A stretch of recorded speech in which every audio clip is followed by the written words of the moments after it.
G'day folks and welcome to the Vookcast, Australia's Nintendo podcast. My name's Oliver Brandt and with me this week are Angelo Valdivia Hey, Paisanos! and Luke Henderson. Howdy.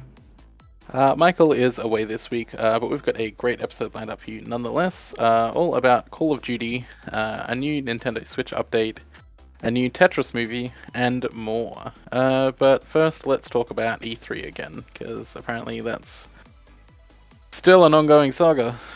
So Nintendo has confirmed in a statement to press that it will not be attending E3, as previously sort of, as reported by industry insiders, which always have a bit of a mixed track record. But yeah, so they've straight up said, this is the statement that we have from them, which is we approach our involvement in any event on a case-by-case basis and are always considering various ways to engage with our fans.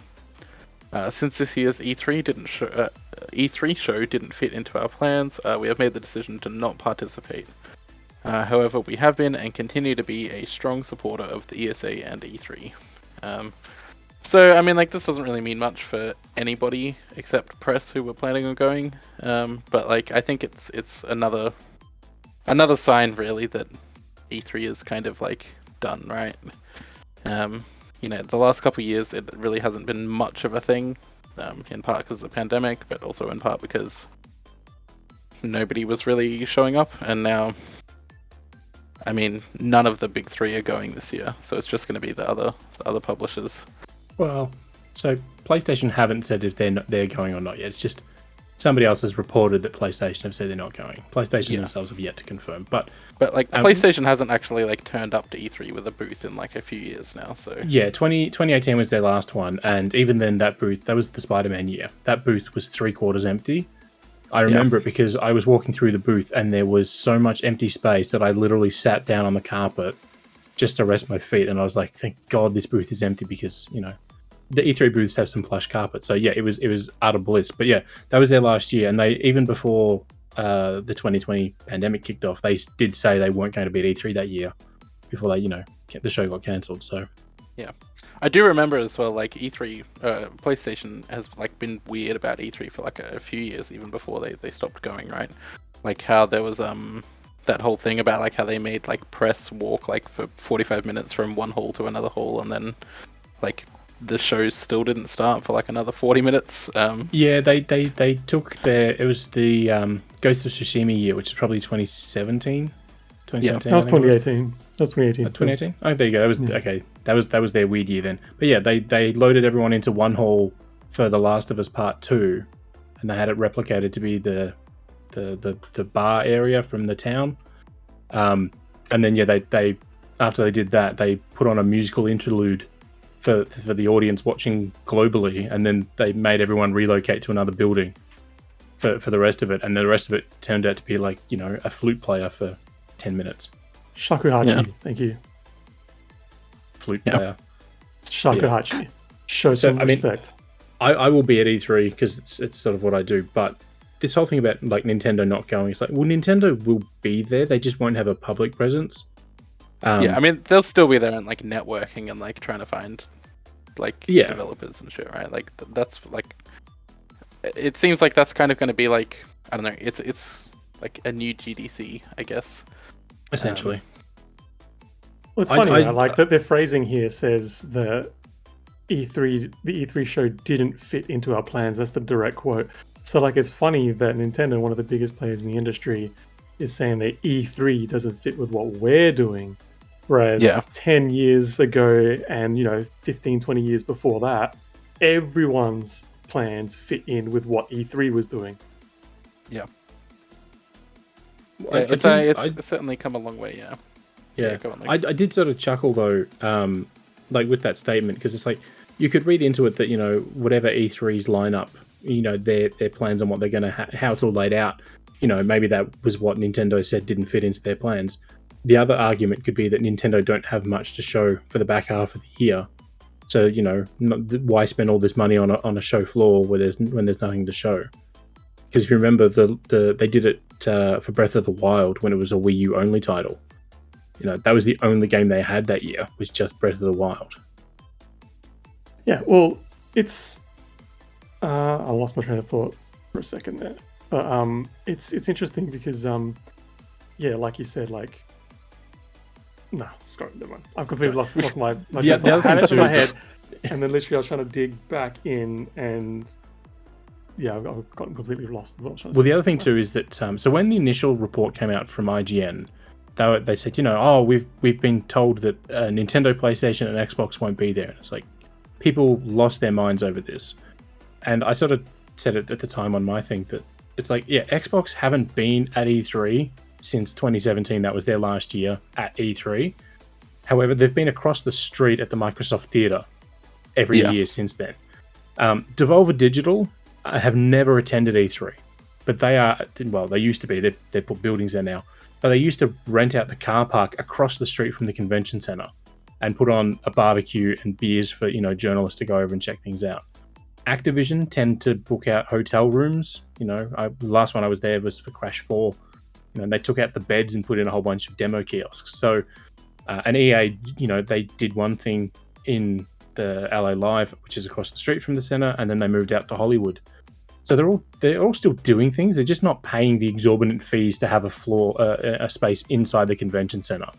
Which we saw that here in Australia with PAX last year. Bethesda didn't do a thing on the floor themselves. They had some games. They had something there. One of the studios, one of the booths, the PC makers had a game there.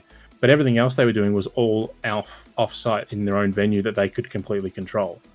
So people saying they're not going to be at E3 doesn't necessarily mean they won't be doing anything around that time of year. It just means they won't be inside the convention center. So. Yeah, you just reminded me what my point was now.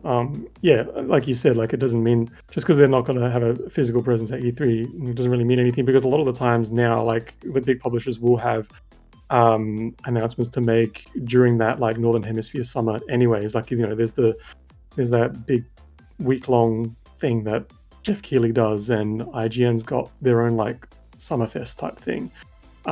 So there's always avenues for for publishers and even developers to make their own announcements and get their games, out there sort of front facing. So E3 is entirely irrelevant at this point.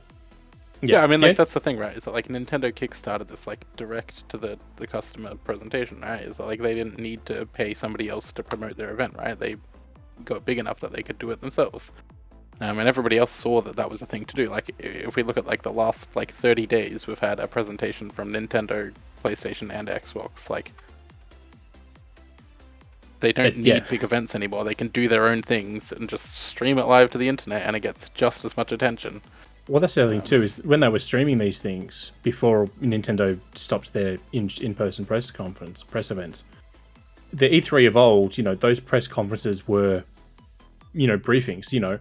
I still remember the days of watching the PlayStation's one where they would trot out slideshows and talk about their sales numbers. I actually really enjoyed those. Those were entertaining in their own way, but they pivoted away from that because when the internet became a big thing and they started streaming them, it wasn't really, grabbing people's attention. So they started getting rid of that stuff and just making more about the games. And then they realized, hey, these guys that are coming to watch this in person are the same people we're going to send the code to in 4 months anyway. We could just go straight to the people that want to know about the games because they're fans of the games, not being paid to be here. Well, it's because like the press conferences back then were like press conferences where they would actually make announcements of like, their earnings and things like that, their financials over the whole year, and how well certain games have sold and how well certain consoles have sold and stuff like that. My favorite one of those was when Sony did 2008, and they did it with Little Big Planet. Yeah. And they used Little Big Planet to actually show the graphs and everything like that and played it through as a straight level. And that was like 6 months before Little Big Planet had actually come out. That was my favorite one. I'd never been so excited to see like financial reports before. It was so good. That would be Ollie's mecca. Ollie loves a good financial report. I sure do. And I was super bummed that I didn't get to report on it for Vooks. But yeah. Anyway, E3's dead. So, we don't need it anymore. We didn't need it like 2 years ago, 3 years ago. We don't need it now, for sure. Yeah, I'll be honest. If the show doesn't blow me away this year, which I'm not holding out hopes it will, this will be my last time going to E3. And in all honesty, the only reason I am going is because I've got credits with Qantas that I have to use because of the pandemic.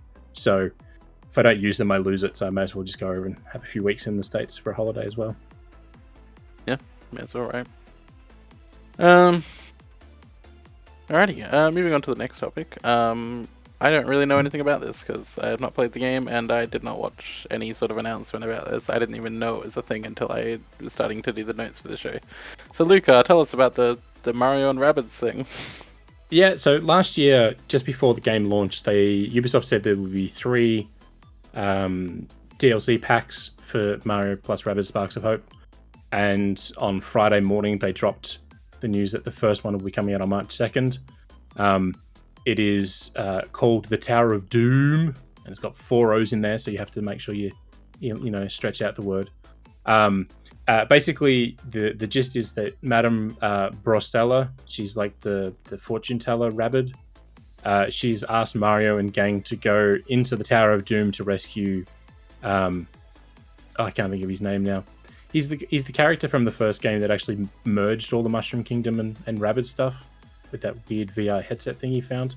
But yeah, so that's literally what it is. It's just as you climb up the tower, the battles get harder and harder and harder, and that's essentially all it is. The really weird thing with this one, though, is that the actual... So that there's 3 packs. The first DLC is locked to the Season Pass. So if you want this, you have to buy the Season Pass, but if you don't care about it, you can just buy the other 2 on their own. When I saw that, I was like, that's just a weird thing.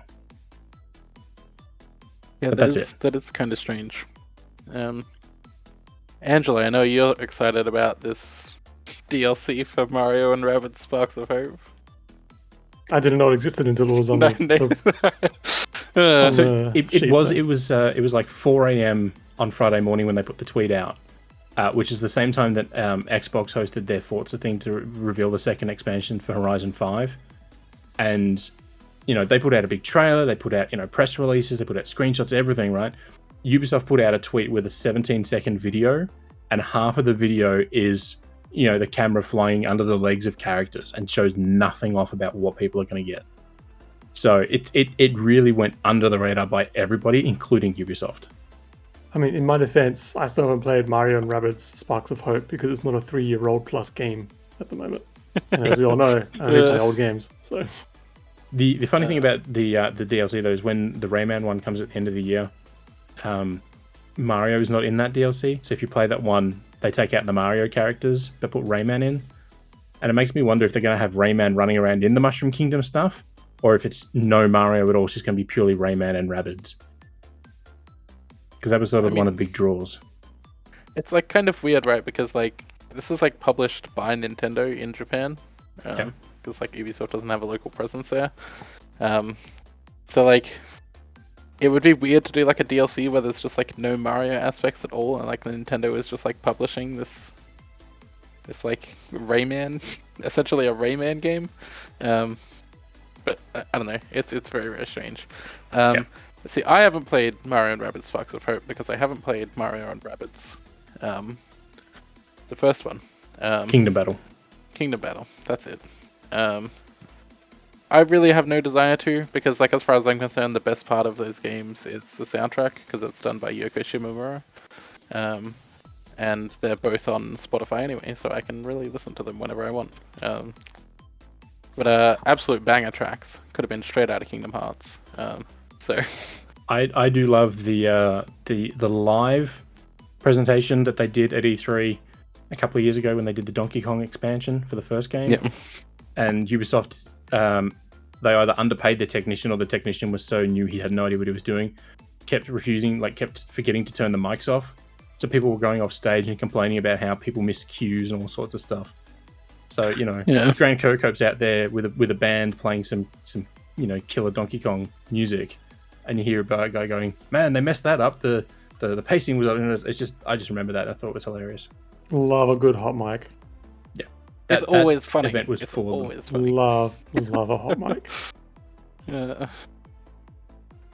Anyway, moving on to the next thing.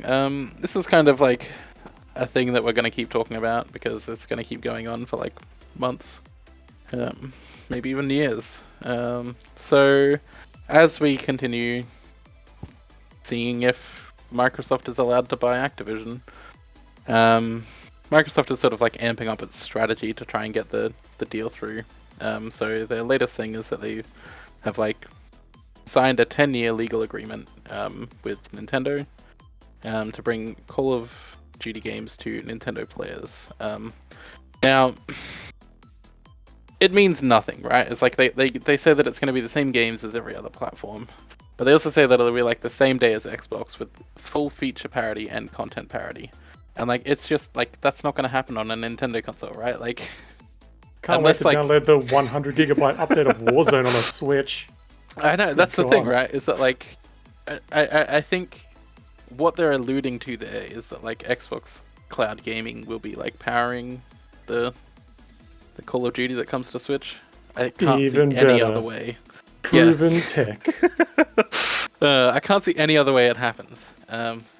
But yeah, so this is basically like, you know, I said this on Twitter and in the Vook Slack as well, that like this is basically just like, you know, it's legal like dick measuring, right? It's like Microsoft saying like, look at this, we're definitely willing to play nice, and Sony really can't be mad at us because we offered them the same deal.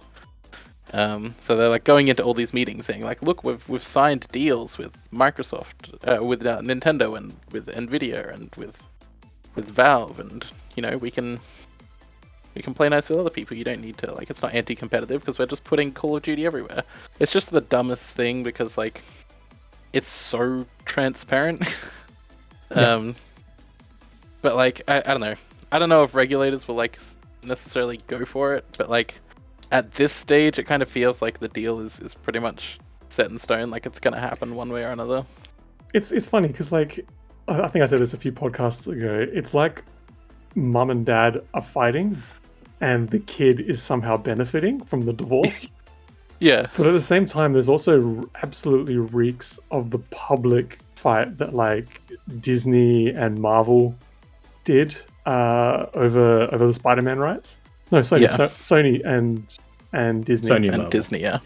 Yeah, how they were just like Sony was again just crying foul about Disney or the other way around or whatever it was. Like it's just like, guys, just keep it for the boardrooms. Like no one cares. We don't need to see this. There's been like some just absolutely unhinged behavior on social media around this. Like Activision executives like just like showing that like, oh, you know, episode 6 of The Last of Us did really well, so therefore what, Microsoft should be allowed to buy Activision Blizzard. And it's like, what the hell are you going on about? Like, how is that in any way related? It's just like utilizing the rabid fan base, right? Like they're trying to sort of coerce this kind of discourse around it to sort of get the whole like console war thing going, at least on Microsoft's part. Like that's how it kind of looks to me, being like, you know, look, we're the good guys here. We're trying to bring games to every platform, kind of thing. I love though, like Brad Smith is the CTO of Microsoft. You know, he after the event, after the hearing in Belgium last week, Brussels, one of them. He literally got out there with it. He had you know, giant cards made showing how, you know, it's a 96%, you know, sell-through rate of PlayStation's, you know, market share in Japan as opposed to the 4% for Xbox. And it's like, cool. Nobody gives a shit if you buy Activision in Japan. They're not going to care in the slightest. They don't care about Call of Duty.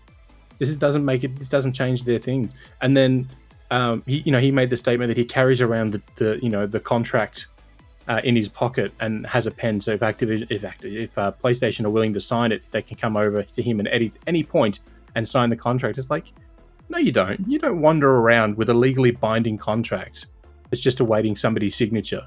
Like, that is the dumbest thing you could ever do. So everything that they're saying, it sounds great for everyone, but they're doing it in the dumbest ways possible. It's just confusing. Going back to the topic though, the only I think it's just funny that like they're kind of trying to wield Call of Duty as this big like trump card for this whole situation, but like the only Call of Duty that ever somewhat mattered on the Nintendo console was Call of Duty Ghosts, and that's because it was the only one that was like close enough to the PS4 and Xbox One versions on the Wii U at the time. And then, like, since then, I don't recall another Call of Duty coming to Wii U. Am I correct in saying that? No, that was the last one. What do you mean? That was the last Call of Duty to hit a Nintendo that was platform. The last one. Yeah, it's just like no one cares. Literally, no one cares. And like I said, like we've got these issues big enough on the current gen consoles where the games updates are just so huge to download at a time. Anyways, like 10, 20, 30, 40 gigs for a friggin' update. And like, how's the average kid with their Switch going to be able to do that with like a 32 gigabyte SD card and 32 gigabytes of internal memory? It's nuts. See, like, this deal just, like, it seems kind of dumb to me, right? Because, like, I don't know. I'm not a lawyer for Microsoft trying to, get a very complex deal through, like, 6 different regulators. But, like, to me, if it was, like, if I was in those shoes, I'd be saying, like, look, we're not going to offer Nintendo anything, but we are going to point to Nintendo as an example of the fact that you don't need Call of Duty to survive, right? Nintendo is, like, outselling everyone else. Right, and they're doing it all without Call of Duty, so it doesn't really matter if Microsoft makes Call of Duty exclusive to Xbox, because like if Nintendo can still survive, then so can PlayStation, right? That feels like the logical argument to be making for me. That was an argument that was being made very early on. Yeah, I think PlayStation made Xbox said something, and PlayStation were like, well, you can't use Nintendo because they do their own thing. It's like do your own thing. Yeah. And the one thing that I sort of laughed at with this is, they said Xbox games to Nintendo platforms. It's like, and people went nuts over that. It's like, no, calm down. It's only going to be this. But I do chuckle though.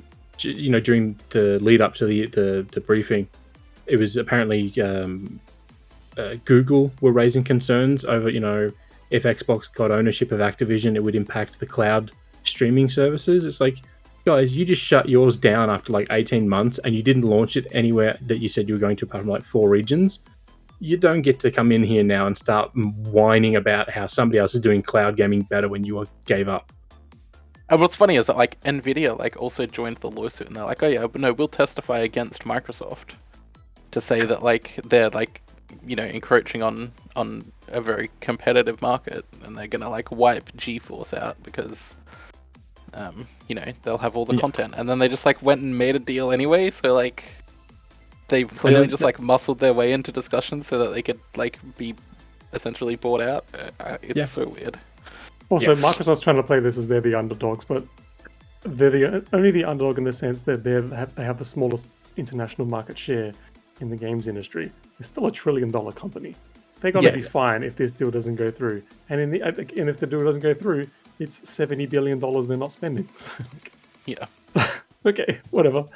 Yeah, and like that's the thing, right? Is that like, yeah, sure, like PlayStation is bigger than Xbox, but like Microsoft is like 20 times bigger than Sony as a whole. If we look at their parent companies, like it's not even close. So I don't know. They have so much money and resources available to them that like they could pretty much do anything. So it's like, it's kind of interesting. This isn't directly related to this, but they laid off like 10,000 people recently, and a bunch of game developers were hit by it, and it equated to like 1.5% of their workforce or something. Yeah. It's like if you lay off 10,000 people and you haven't even hit double digits on your percentage, you really, really need to think about when you come out and say, "Hey, we're the underdogs in this fight." No, you're not. Yeah, well, like, nowhere near the underdog. That's the other thing, right? Is that like they're like trying to spend like $70 billion on this deal, but they just let 10,000 people go. Yeah. Like, how many people could you like hire for that amount of money and like keep them retained for like 10 years? Like, it's just I don't know. This like kind of like corporate wankery and like M&A and all of that stuff. Like it all just sucks so much. Like there are no good guys in this scenario. Everyone is just kind of shit. Even Nintendo's now tarred by that brush because they could have just stayed out of it and said, "You guys do what you want. If you want to bring games to our platform, go for it." But they had to sign a contract that says we support this deal. Yeah. Anyway, speaking of Nintendo being kind of dumb, there's a new Switch firmware update, 16.0.0, and hold on to your seats, folks, because it's a big one. If you put in a banned username it'll now show up to other players as question marks instead of just not showing up at all. That's it. That's the entire update.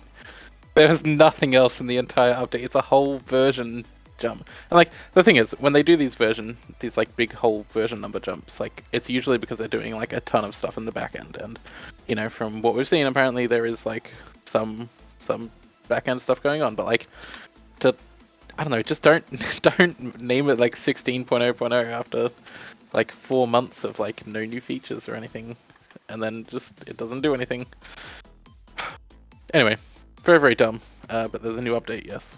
If anyone has any thoughts about that. I mean, like, this is as feature complete as the OS for Switch is going to get at this point, right? There's not going to be any themes, which, like, who cares? It's been feature complete for about 2 years. Since we got Bluetooth connectivity involved, like, that's about it. We got folders last year, so... Well, no, we got groups last year. Yeah, I mean, call them groups. Oh, they work exactly the same as they do on PlayStation and Xbox now, so... Yeah, may as well. Well, not quite, because they're not on the front page. You have to dig into your entire library to be able to find them. That's how it works on PS5, doesn't it? Maybe PS5 doesn't have any. Yeah. On Xbox, you can like create. On PS4, groups. You could have your folders on the main page on the cross media. You could, yeah, but then they just got rid of any kind of grouping altogether, and then brought it back, but only in the games list, just like Switch. So apparently, Nintendo is like setting industry standards here. You know. Ahead of the curve. Oh, Nintendo set industry standards in everything they do. Not always good standards, but they set standards, that's for sure. Standards doesn't necessarily mean it's a good thing, because, you know, sometimes you can have low standards. Yeah. Anyway, looking forward to 17.0.0, which will, I don't know, make it so it screams when you drop it or something.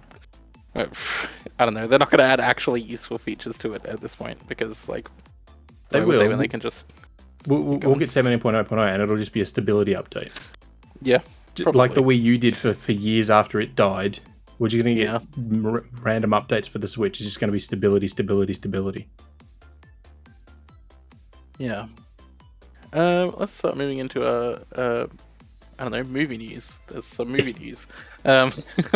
So I watched this trailer when it first came out, and I did not really think about it much beyond that. So I don't really have a great deal of thoughts about this, but they're making a new Tetris movie. It's kind of like a true-ish story that like sort of tells the story. Dramatization. Yeah, it's the massive dramatization of like what it was like for people in the West to like sort of license Tetris and you know how that ended up in like other games companies and shit. Anyway, it looks really interesting. Angela, you've watched the trailer and probably have thoughts on it. Tell me about the Tetris movie. Like, I'm super keen on it. Like, I've dug into this point in Nintendo's history quite a bit, written about it a little bit as well, and yeah, it's super cool. You know, like it's going to be hammed up so hard. Hank Rogers is going to be he's the main character of the film, and he's obviously going to be played out to be some big hero. There's this ridiculous action scene where it seems to be like some sort of speeding car chase scene or something like that, which never happened at all. Like, I have no idea what that's all about. But you know, it's always cool to see sort of like dramatization / kind of like biopic films about video games. Even just like little spots in time about how things might have gone, or introducing us to important people that we might not have thought about being responsible for the games that we play. So yeah, I'm pretty excited for this one. It's probably going to be terrible, but it's a film about Tetris. Why not? It could be a whole lot worse. Could be an actual movie about the game Tetris in the sense of like Pixels, like that terrible Adam Sandler film or something. I did chuckle though when in the trailer there's a scene where Hank gets shown the Game Boy as a prototype, and they take like the white cloth off to like reveal it, and it's like I'm legit certain that did not happen that way. No, it didn't happen like that. who in their right mind would like do this, especially in the 80s, when they were designing the Game Boy? Yeah, I don't know. I did chuckle. It did make me look up Hank Rogers a bit more, and I find out he's the co-owner of the Tetris company along with the guy who created Tetris. I just legit thought for years the Tetris company was like this conglomerate of people, but it's less members than the Pokemon company. Yeah, like it's genuinely a really interesting story. Like if you have time to read about it, like definitely look into it. There are plenty of books written about it. There's entire 2 or 3 books from different perspectives that are written about this whole situation, because it actually is a genuinely interesting story. You know, it involves the Soviet Union, Nintendo obviously of Japan, Nintendo of America, and Atari, all just fighting for the rights of this one little game made by a lowly mathematician in some kind of like backwater Soviet university. You know, it's a really interesting story, and it's on Apple TV Plus as well. So you know, it's not going to be distributed in theaters or anything like that. It's March 31st. Something like I'm that. sure it's the end of March. Why do... It's probably there's a little in gripe the that I have sometimes with It's not in the that article. They don't put the dates in the article. I mean, that's fair. But no, I thought it was interesting that they're actually going to depict the Nintendo Yamauchi. president, Yamauchi, in this film, because we haven't seen a depiction of him in film before. It's going to be interesting. Famously nonchalant about all the games that come his way, and never even played video games. I like it how in the trailer he just sat in his office smoking cigarettes, being like, "Is it good? Okay, sell it." like in the trailer, you know, there's this thing. He's very stoic playing it, and he's like, "I like it." It's like, yeah, cool. It's like people will probably just make that as a bit of a joke, but it's like, no, that's legit how he was. He didn't care about I'm the sure he actual didn't even games say that. themselves. I'm sure Probably it's like, not. will it sell? Okay, good. Yeah. But yeah, I still random subject here, but I love the fact that he's the 3rd president of Nintendo, and then since he stepped down, we've had 3 more. So yeah. Yeah. What I want to know, Angelo, is because there was this Twitter drama recently about this specific topic, and I know that you're not like super into Twitter anymore, rightly so. I hang out on Twitter, but I haven't liked Twitter in a long time. There was like a discourse around the word biopic about whether or not you can pronounce it biopic. Now, where do you stand on that? I mean, I say biopic because it's a combination of 2 words, biography and picture or film or whatever. So, okay, I would but say biopic. But biography is a soft O, so it would be biopic. You don't say biography. Yeah, but when you shorten a biography to a you say bio. Yeah, you do. But if we're using the pronunciation argument, then surely biopic would be the right. I don't really care how people. Everybody knows what it means. This, people who have brought this topic up are the same people that say it's a GIF, not a GIF, because it's a GIF. It's still GIF. If it was meant to be a GIF, it would have been written with a J, not a G. But also, like, language is fluid. We say it however the hell we want it. Whatever. True. Yeah, I mean that's the thing, right? Is that like people say biopic? That's fine. Everybody should be descriptivists. Like it doesn't really matter like how people use language as long as we can understand each other. So I was watching a video today where somebody talked about how he had to learn how to spell ore for iron ore, being ORE, and I'm like, actually, there are 3 words that all sound exactly the same, ore, and ore, and depending on which type of ore you're talking about, the spelling is completely different. Yeah. So. Well, to be fair, English is just a stupid language in general. I mean, you've also got 2 and 2. Yeah. Basically, like what happened with English is like we stole a whole bunch of words from other languages and then just started using them really incorrectly, and that's what English is. But yeah, English is dumb. Say whatever words you want, however you want. It's really got out of hand. It's not even related to the topic at all. More 3DS and Wii U eShop stuff. So Nintendo set a date for when you won't be able to link your accounts anymore. So from March 28th, 2024, you won't be able to link your Nintendo account to your Nintendo Network ID, which means that any funds that are in your Nintendo Network ID account, so funds that are on your 3DS or Wii U, you will not be able to use them anymore. They'll be gone. Now, Nintendo Corporation, Nintendo Japan essentially, has said that they'll be like refunding players, but that part of the announcement was like very notably left out in all other regions, so it's really hard to tell. But basically, if you if you have stuff left after, the end of next month when the eShop shuts down for good, if you have any funds left on your NNID, link it to your Switch account. Use the funds on your Switch, because otherwise it's just going to disappear and you probably won't get refunded in Australia. I've got like 9 cents on my American 3DS. I'm not worried. Yeah, I have like 40 cents on my Australian one, because I just like rounded up when I bought some DLC or something. But like, I don't know. I don't really care about losing 40 cents. Yeah. But yeah, I mean, this is just another reminder that like next month the eShop is shutting down for good. So yeah, just as a reminder though to folks that you can still download, re-download past purchases. You just won't be able to purchase anything new. So yeah, I feel like I've been hearing about the death of the Wii U eShop for years now. Like I've heard way more and way more often about this particular topic than Metroid Prime 4, and I am sick of it. Yeah, I mean, like it's shutting down, like big boop, right? Just kill it already. Yeah. Well, hopefully it lasted as long as it did, though, is probably a more surprising point than anything else. Yeah, I think they just legally have to because it's people's money, etc., and they want to avoid like class action lawsuits and stuff. Well, the other thing, right, is that like they're basically like dedicating resources to make sure that like the security is still up to scratch and all of that.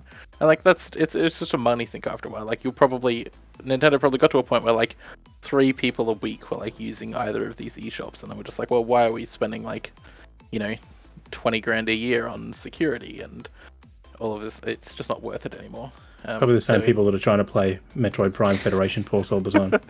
And they'll never find a game. Yeah. Anyway, buy the stuff that you want now, before it all goes away, or it doesn't really go away because it's the internet and there's other ways of accessing content. Let's move on to our feature discussion, which is kind of more of just a news topic, but it's still worth discussing. Nintendo, Illumination, I guess, really. They dropped a new trailer for the Super Mario Brothers movie, and it is probably one of the greatest trailers that's ever been produced. I don't know if you realize, Ollie, but they're faster than the others. You'll be hooked on the brothers. So yeah, it's basically like an in-universe ad for the Super Mario Brothers plumbing service, and it is just a whole lot of fun. It is like crappily produced, and just so stupid. Let's talk about how it looks. So it's made to look like someone's just recorded it on a 1991 like Handycam sort of video recorder type thing. The audio is completely distorted to sound like it's being played off a terrible VHS from that time. There's light spill happening all around the place, and the music itself just is absolutely lifted right from the 1980s Super Mario Super Show opening theme as well, which is absolutely perfect. They're really hitting like everything perfectly. The only problem is the Chris Pratt thing, and thankfully Chris Pratt's not even in this trailer. not even in the marketing. We hear Charlie Day's voice doing the whole phone thing, which we're going to get into shortly, I'm sure. Yeah, I mean, it is a lot of fun, and like this is, it kind of speaks to like just, I don't know, because like we all agreed with like previous trailers for this movie came out, right? Like it still looks a whole lot of fun. But like the fact that like this one, which like doesn't really have any speaking in it at all, other than like, the actress, the testimonial, the woman whose house is currently flooding. It's like, it's the most fun the movie has looked so far, and I think like this is probably a clip that is just like taken straight from the film, right? This is probably a clip that will play in the film. Well, so I've read there was a really good point made on Twitter where someone actually did a cut for themselves, where it was they argued that this is likely to be like right at the beginning, at the very first scene that we see of the film is going to be Bowser invading that penguin kingdom, and he's like, no one can stop me, ha ha ha, and then it's going to be a hard cut to this trailer. And I saw that, and then they cut it together, and I'm like, yeah, that's absolutely how this film's going to start. It's going to start just like that. Yeah, and like that sounds great, honestly. Yeah, like that's the thing, right? Is that like, I don't know. I think a lot of people were like very concerned about this movie beforehand because like it's from Illumination and they did the Minions movies and like, you know, it wasn't. But I mean, Illumination also did Sing, The Secret Life of Pets. So they've done some good movies outside of, you know, Minion madness. But outside of that, though, like Nintendo has made one movie, and it was a terrible movie back in the early 90s, and they never let anyone else touch their IP again until now. So we know that this has to be a good film because it's their first time allowing another company to make a full-fledged feature film. To be fair, the first movie, they just gave the rights to the other company and let them do it. They didn't really have any direct say in what was going on. Whereas this time, they were quite small at the time, right? Yeah, and this time they've you know, kept their hands on the reins the entire time. You know, we know that Miyamoto's been working on, you know, the story and all that with the folks from Illumination, same as he's been doing with the theme park lands. And funnily enough, I'm pretty sure that it was Universal who did the original film as well, I think. Which the reason why that's funny is because Universal took them to court over the rights for King Kong, and Donkey Kong, less than a decade earlier. Let's just double check that, right? Why not? I'm pretty sure it was Universal back then. But, it might have been Warner Brothers, but it's funny, the actual Bob Hoskins movie that gets played at PAX every year. Somebody always puts it on for, you know, like on a Saturday night. So I like to think of it as the Dennis Hopper movie, personally, or the John Leguizamo one. I'm a Bob Hoskins fan, so that's why no. Absolutely, he's definitely stand out. Yeah, but yeah, so I just think this movie is going to be a good, fun time across the board. Like it's not going to take anything seriously. It's just going to have humor across it, and it's just going to be fun. Like I've steadily been excited for this film, but as soon as this particular trailer came out, like with this deep cut of a reference, like with the Mario rap and stuff, I was just like, okay, these guys know what they're doing. Like there's an absolute specific kind of vibe that they're going for, and it's resonating with big old man children like me. I'm genuinely really keen for this film when it comes out in 2 months? 5 weeks. Less than 2 months. Holy balls. Oh my gosh, okay. So the one thing that I want to say about the folks making the movie is, Chris Melandari, he founded Blue Sky Entertainment way back in the day, so he was the guy that did Ice Age. And then after, you know, they did robots and that, he left and then founded Illumination. But outside of like the big guys at Nintendo and Illumination, the directors and the writers have been working on like Teen Titans Go and Teen Titans Go to the movies and, you know, all that sort of stuff. So they know about having fun with characters that aren't normally, you know, silly characters. So that's why I've always been like cautiously optimistic on it, because the people making the movie, like leading the production, actually know how to have a good time. No. They do. And everything we've seen so far suggests that this is going to be just a whole lot of fun. I can't wait for the soundtrack. I cannot wait for the soundtrack to drop. It sounds so good in that extended scene preview that we saw a couple of months ago, whatever it was. Oh, from the Game Awards, yeah. Yeah. Yeah. And we haven't even mentioned the website. Like, you know, there's the website for the Mario Brothers as well, like smbplumbing.com. If you go there, there's just a whole bunch of Easter eggs. Even in the trailer, there's Easter eggs all over the place. They just have an absolute blast with all of this. It's so good. It is. And what date does that come out in Australia? I can't remember. April 7 is said in the YouTube video, but I'm not sure if that's Australia. Oh, so the 6th then. We get it on the Thursday. We get it the day so before. It's not being held off for school holidays or anything like that here? Nothing stupid? No, they delayed it a couple of weeks to align it with the US. So initially we were getting it the end of March. And then they delayed it like an extra week just to align it. So we get on the Thursday and America gets it on the Friday, which is technically our Saturday. Mind you, that made me laugh because I saw somebody posted a story late last week or early this week, just gone, about how, you know, it's now been delayed in a bunch of countries. It's like, no, it was delayed like 2 months ago. You're just behind the times. So all right, so yeah, I just looked it up and it's April 5th here. 5th. So that's 2 days before the Easter long weekend. Oh, that's so. right. It's the Wednesday because the Friday is Good Friday. That's right. Yeah. So it'll probably be a massive hit over the Easter long weekend. Yeah. Unfortunately, I may actually be in the country at the time, so I may have to wait. That's a bummer. As long as you're not going to Japan, you could watch it in almost any other country that same weekend. So that's true. I mean, I very well could be in the US around the time that it will be happening. So yeah, maybe we'll go see it there. But yeah, it looks great. And I think that's pretty much all we have to say about it until the next thing comes out in like early March, because there's a direct that is solely dedicated to showing a trailer. I don't know why they even put the direct branding on it. It's so silly. I think it's just Nintendo being Nintendo. I think it is. They know the moment they attach direct, people will watch it because they want to know.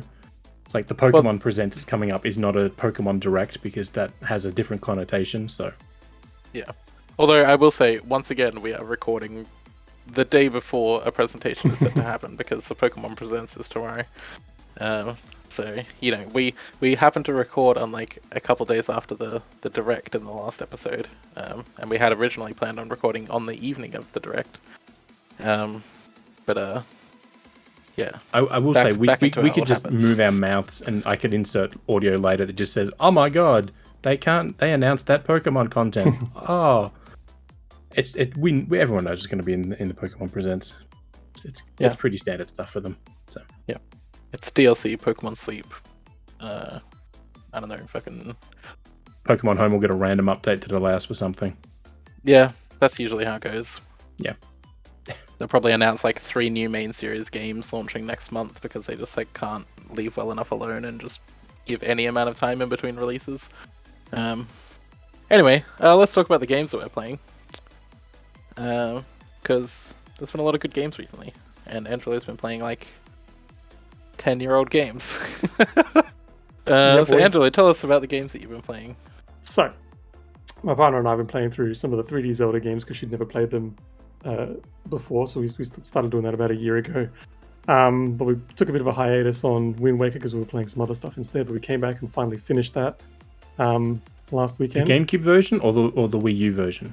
The Wii U version. Which is a really, really good one. Love that game. It looks beautiful and everything like that. And then of course, because I'm a big idiot, and the instructions aren't entirely clear to numpties like me, I actually deleted our save file at the end of the game, because when you beat the game, it takes you back to the main menu, and it's like, would you like to start a new game plus? And you go to plus yes, but it saves over the top of your save file. It doesn't start a new save file automatically with your new game plus. You go all the way back to the beginning, and we hadn't finished everything yet. So that was stupid. Oh well. Then alongside that, since the last episode, I actually picked up my 3DS and started playing Zelda: A Link Between Worlds just on a whim. Got it when it came out. I didn't realize I'd played well over half of the game. I thought I'd only played like the first 3 or 4 dungeons, but no, I played like 5 dungeons or something like that at the time. So yeah, went back and played that and actually really quite enjoyed it. Like most people didn't really like the whole having to rent your weapons from Rovio type thing, but I can totally, having played that now, and with the gift of hindsight, I can totally see where the whole Breath of the Wild, your weapons break after X amount of time, you have to get new ones type of thing came from. It kind of started with this game. Well, that's the thing, right? It's also like completely like non-linear because of that, because you can pick up any of those like tools or weapons, right, and then go to the dungeon that corresponds to that, and that was sort of how Breath of the Wild went as well. So, but the thing about this though is that that's always the big complaint about from a lot of people is that you have to rent the items, and if you die then you lose them all, and Ruby comes and picks them up and stuff. But pretty early on you get the ability to be able to just buy the items. So you pay like 100 rupees or whatever to rent them. And you can rent his entire suite of weapons, but then if you die, he comes and collects them, and then you have to do it all over again. Or you pay 800 rupees per weapon, and then you just keep them.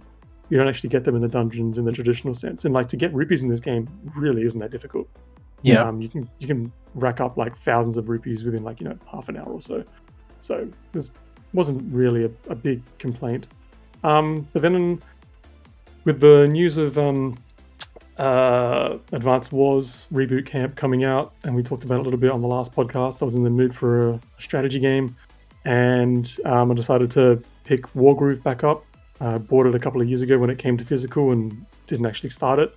So I picked it up and jumped in and really enjoying it. I'm about 6 or 7 battles in, and that game's hard. That's a hard game. Like, I'm losing troops like all the time. My hero character like is almost dead like every battle. She's only got like a few hit points left every time. Like, I don't know if I'm just terrible at this game or if this game is just genuinely hard, but yeah, I'm still enjoying it though. Keen to see when that game came out in physical, I saw it and I was like, oh, that's cool. And then JB dropped it down to like $9 or something in the collector's edition on a sale, and I was like, oh, why not? I have it. It's still in the shrink wrap. I'm not taking it out of the packaging. I think I got it from Amazon for like $20 or something. I think it was on a sale then as well. Yeah, So, it dropped pretty quick in price in the physical, which is nice. No, highly recommend it. It's great. Yeah, I mean, like, I don't know. I think A Link Between Worlds is like genuinely like top 3 probably like 2D Zelda games for me. Really, really good game. And yeah, I did try Wargroove and it was not for me. I am not good at that game at all. But yeah. So I have been playing Dead Cells for reasons that I can't talk about, but people will know if they know what I'm like. This is my first time playing through Dead Cells, and I'm really enjoying it. So much better than I thought it was going to be. And I should have listened to everyone else who always told me, oh, you would really like Dead Cells before now, because yeah, I do really like Dead Cells. And then I played Kirby's Return to Dreamland Deluxe for review. My full review is up on the website now, but yeah, really, really good game. I did play Kirby's Adventure Wii, as it was called in Australia, as a child, but I don't remember it at all. Did you say as a child? Well, as a younger person. I don't know when it came out. Let's take a look. How old were you when the Wii 2008. came out? Let's see, Kirby's Adventure Wii. It was 2011, so I would have been 16, 17. Oh my god, that's disgusting. Dude, I was 18 when the Wii came out. You're so young. But be silent on that one. Yeah, so I did play that when I was younger, and I enjoyed it. But I don't remember any of it, and now I've been playing through it, and it's essentially a new game for me. And it's really, really good on Switch. As previously mentioned, it is the first main series Kirby game that is 60 frames a second on Switch, which is good. And it has a wonderful, post-game epilogue, little story that focuses on Magalore that is really, really cute and a really, really fantastic example of game design in the Kirby series that I think people should look at. Because it's I don't know, I said it in my review, but like I think it proves that like HAL can do like so much more with Kirby, and they shouldn't box themselves into just doing Kirby stuff, because like a standalone Meta Knight or D2D or even, you know, Bandana Waddle Dee game that like uses this kind of progression system and this kind of level design that is like built around a specific character could be really, really good. But yeah, Luke, I see you've also been playing Kirby. Yes, and unlike you, I'm not a fan of it. I don't think the gameplay is too old for me. They haven't updated the gameplay to match the visuals. But I think that's just all coming back off Kirby and the Forgotten Land, how that really evolved the Kirby formula. And then to go back to this one, it's like, you know, playing Breath of the Wild and then going back to Ocarina of Time, you know, with its very rigid gameplay. It has its moments. It has its moments, but what I'm saying is that it just doesn't feel right to me. And honestly, I just find the game to be very slow. But you know, I didn't play it when I was in my teen years when it first came out. I was a bit older than that, so that may also, you know, maybe a reason why I'm not a big fan of it. I think it's one of those things, right, where like the gameplay that you get in Return to Dreamland Deluxe is the same as the gameplay was in Return to Dreamland, which is the same as it is in Kirby Triple Deluxe and every Star other Allies Kirby and game every ever. other 2D Kirby game. And like that's good for me because I really, really enjoy that. But then like Forgotten Land was like such a huge difference to that. It was really, really refreshing in that way. So yeah, I can see how going back would be. But this is probably the same reason I'm not a fan of the Pokemon games. Is that formula was great 20 years ago, but you need to update it. So going back to the old formula again, just it hasn't appealed to me the way I thought it would. But I will say I do like the visual style. I think the visuals are very, very cool. But outside of Kirby though, I've been putting some time into No Man's Sky on Switch again. I picked it up just before I went away last year, and I played it for a little bit. And they did a new update throughout the week, where you can now use gyro controls in the menus, which makes that on-screen cursor act more like a mouse cursor. Which note to any game developer who's listening, stop putting in virtual cursors. The sticks and D-pads to navigate menus are suitable. We don't need anything else. Destiny 2 is the worst at that because the menu is Destiny 1.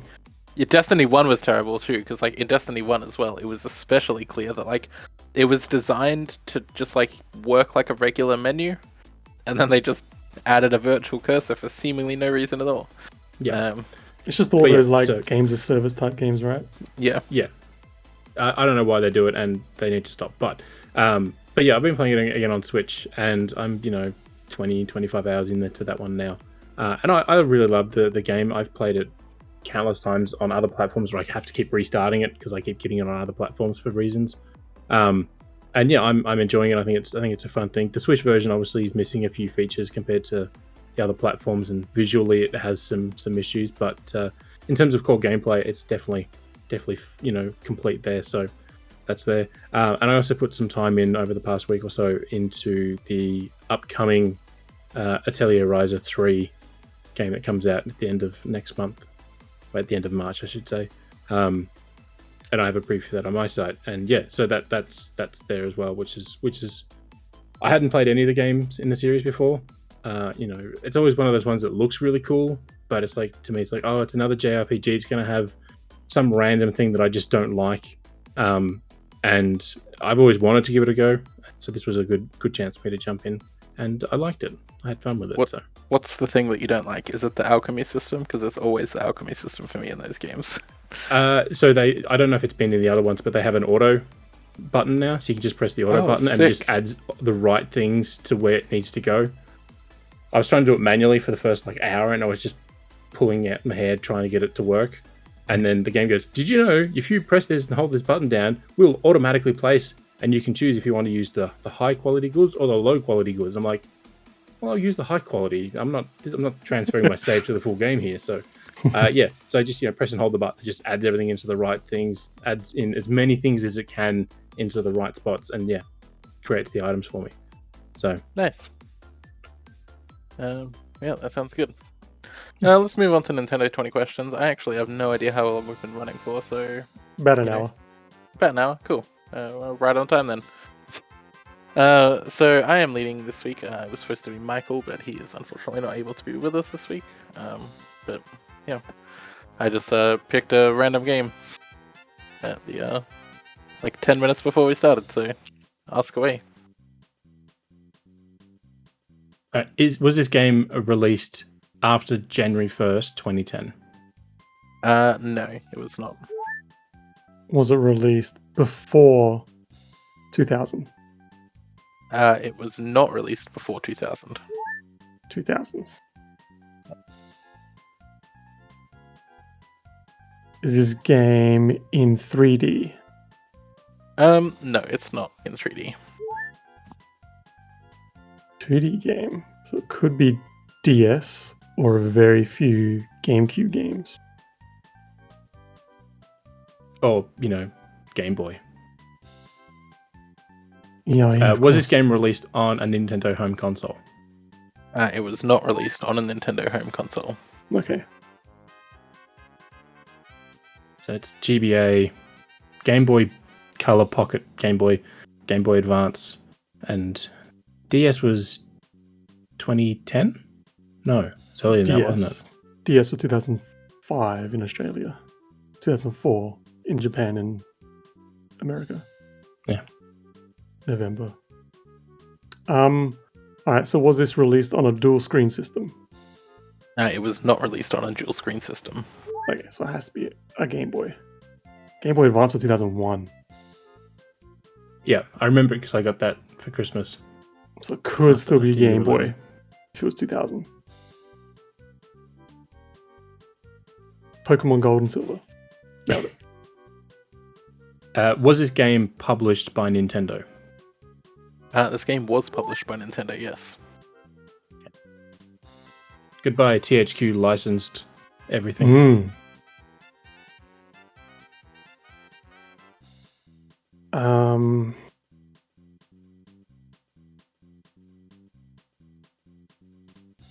Just thinking it could be a re-release game like one of those Super Mario ones on the Game Boy Advance, but I think that's probably one to ask like further down the line if it's even in that wheelhouse.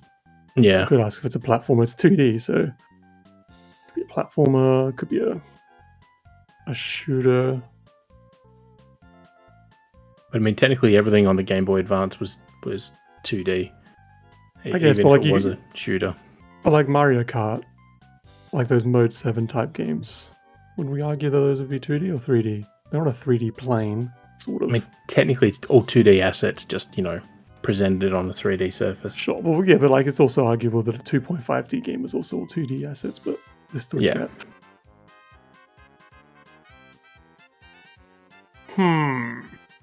Still don't have genre. You still don't even really know what console it's on. Well, it's on a Game Boy of some sort. It has to be, right? It's on a Game Boy. All right. Was this game first released on the Game Boy Advance? This game was first released on the Game Boy Advance. Okay. In my mind, I'm thinking Minish Cap. Oh yeah, I forgot to mention that I started playing that as well. That's all these other Zelda games. Dude, Minish Cap is so good. I started playing it on the 3DS because I was in the Ambassador program, so I got it for free. And I only got about halfway through that game, or just over half as well. And that game is so good. And I'm playing it again, and I'm so happy I'm playing it again. Was this game developed by Nintendo? This game was not developed by Nintendo. Okay. So it could be Minish Cap because Capcom developed it, but Nintendo published it. But then it could also be any Pokemon game. I was about to say, could ask if it was the typical Nintendo character sort of catalog, but yeah, they'd most likely only be polishing those at that time. Yeah, I suppose it depends if you think of Pokemon as being a Nintendo character. If you put it into that same thing as Mario and Zelda and that. I wouldn't argue they are, because we don't see Pokemon characters entering the Mario universe, for example. True. It's only really Pikachu and stuff in Smash. I just had this thought. Ollie's gone ahead and picked Metroid Pinball just to mess with us. Is this game a side-scroller? I would not call this game a side-scroller, no. Okay, so that eliminates a lot of platformers and stuff. So it could be a racer, could be a shooter, could be puzzle games, or plenty of those. Yeah. I can't think of any that were published by Nintendo though, apart from pinball stuffs. And those aren't even really puzzle games. There's a few RPGs, like Golden Sun and that. Yep. Could ask if it's an RPG. How many questions are we at, Ollie? You've asked 9 questions, so you've got 10 more to guess. We're doing pretty well. Alright, is this game considered RPG? This game is considered an RPG. Okay, so it could be Golden Sun. Golden Sun could be a Pokemon game. Yep. Could technically be Minish Cap. Are you trying to catch them all in this game? Is that an actual question? Yes. Okay, you're not trying to catch them all in this game. So that's good, because that knocks out like how many Pokemon games with all the spin-offs? Yeah, about 8 or 9. Because they were notorious back then on the GBA. All right, so it's not a side scroller. Can I ask if it's part of a series? Yeah. Is this game part of a series? This game is part of a series. Okay. I've got a good question. Okay. Was this game recently released on the Nintendo Switch Online Game Boy Advance app? Before he answers that, was there an RPG-like game that was released? I mean, I'm thinking Minish Cap, but That's not an RPG, though. You're not leveling up. I'm just wondering if we're burning a question by asking that, that's all. So if you want to ask that question, go for it. I think we should, because that would knock out a whole bunch like Mario Kart, or, sort of the ones we're sort of floating around. Well, we know it's an RPG. Oh, that's right, we do too. Sorry. So that's what I'm saying. So, like, there aren't any RPGs on that, and I wouldn't count Zelda because that's more of an adventure game rather than RPG. All right. Well, then let me change that question to: was this game developed by Capcom? This game was not developed by Capcom. All right, so they're good. Goodbye, Minish Cap. There were a couple of. Were there any Square games that were published by Nintendo, or were they all published by Square? They were generally published by Square. Okay, because there are a couple of Final Fantasies on there, right? Yeah, the Tactics Advance and all that sort of stuff. Yeah. But I Golden Sun's in my mind. Yeah, I think that's the obvious one. But it's not developed by Capcom. Oh, wait. No, it wasn't. That was developed by Camelot. Right. Same people that make Mario Tennis and Mario Golf made Golden Sun. Well, I same studio. Maybe not the same I never people. played the first Golden Sun, and I kind of breezed through it, so I don't even remember much about it. So Just if you're thinking... by... Yeah, I mean, you could do that. Was this game developed by Camelot Software? This game was developed by Camelot Software. Okay. So now we got to narrow down which one. They didn't do any other RPGs, right? No, they only did the two. They only did the two Golden Sun games on GBA. Can I ask if it's the first in a series? And if not, ka-ching. I don't know what the second one's actually called though. God damn it, Luke! Why are you even here? Why am I on your team if you don't know the name of the game? I want to say it's like Golden Sun: The Lost Age or something like that. I'm entirely relying on Luke. He's absolutely carrying us around. Well, we can't rely on Michael to go to his back shelf and take a look anymore. So, and I only ever played the first one, and I don't even. I wouldn't know what to ask about it. Was there a sun, and is it golden? I just remember the big move that you could like summon a hand to push pillars, statue things into the ground. I didn't even know there were hands in this game. So, is this game the first in the series? This game is not the first in a series. You gotta remember the name of the game now. Oh God. I know it's not like Dark Sun because that was the third one that people like to pretend doesn't exist. 2 Gold, 2 Sun. Yeah, that's exactly what it's called. I have to look at it. I have it in my head as The Lost Age. You just say as a Golden Sun 2. Surely that's good enough. It is. The second one is called Golden Sun: The Lost Age. Okay, there you go then. Fire away. All right. Is this game Golden Sun: The Lost Age? Alrighty, so first of all, you should know that Final Fantasy Tactics Advanced was published by Nintendo. So lucky you didn't, walk yourselves. I had a feeling that was the one published. It was published by Square in Japan, but outside of Japan, everywhere else in the world, it was Nintendo. Anyway,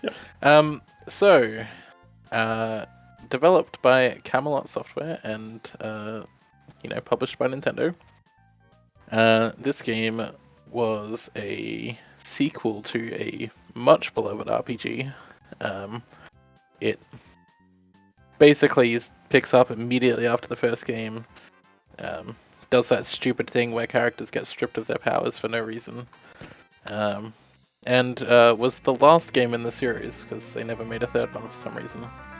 It is Golden Sun, The Lost Stage, I was just saying they pivoted to making sports games for Nintendo. Well, yeah, they did. But anyway, the DS game was trash, and I was very tempted to pick it because I knew that nobody would even know the name of that game.